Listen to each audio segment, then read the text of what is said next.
अम्मा, ये तो सचमुच की चुड़ैल निकली।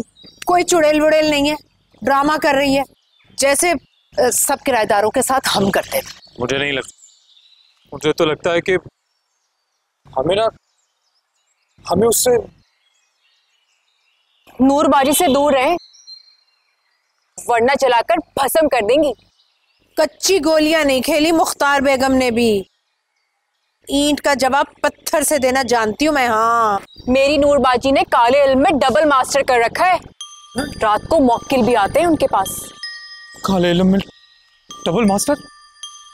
नहीं मतलब काला जादू?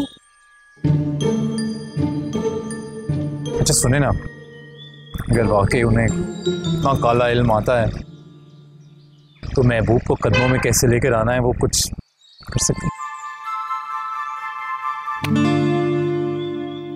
महबूब का तो पता नहीं, लेकिन हाँ, दुश्मन को वो कब्र तक जरूर पहुंचा देती हैं। अम्मा कुछ नहीं है, कुछ नहीं है। कुछ हुआ तो? मुझे तो कुछ हो रहा है। मैं हूं ना। आप हो पर चुप है। मैं सोच रही हूँ जिस काम के लिए मैं आई हूँ वो जल्दी से हो जाए ताकि मैं वापस चली जाऊँ। ये क्या बात हुई नूरबाजी, इतने अरसे बाद पाकिस्तान आई हैं आप वापस, अब कुछ टाइम रहकर जाइएगा। रहकर तो मैं जाऊंगी, लेकिन रहते हुए तुम्हारी शादी की जिम्मेदारी पूरी करके जाऊंगी, उसके बगैर नहीं जाऊंगी।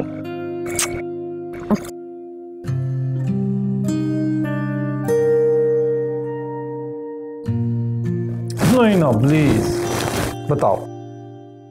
देखो मैं तो तुमसे बहुत प्यार करता, तुम भी बताओ ना तुम मुझे कितना प्यार करती हो, बताओ ना।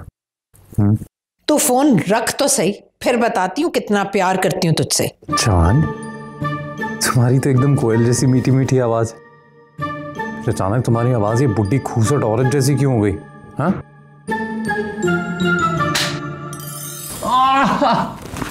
अम्मा, अरे आपको शर्म नहीं आती? किस दिन ऐसे मेरी हड्डी पसली टूट जाएगी। हड्डी पसली तो मैं तोड़ूंगी तेरी। अम्मा एक बार ना मुझे बता दो। नहीं आप मुझे एक बार बता दो मेरा कसूर क्या है।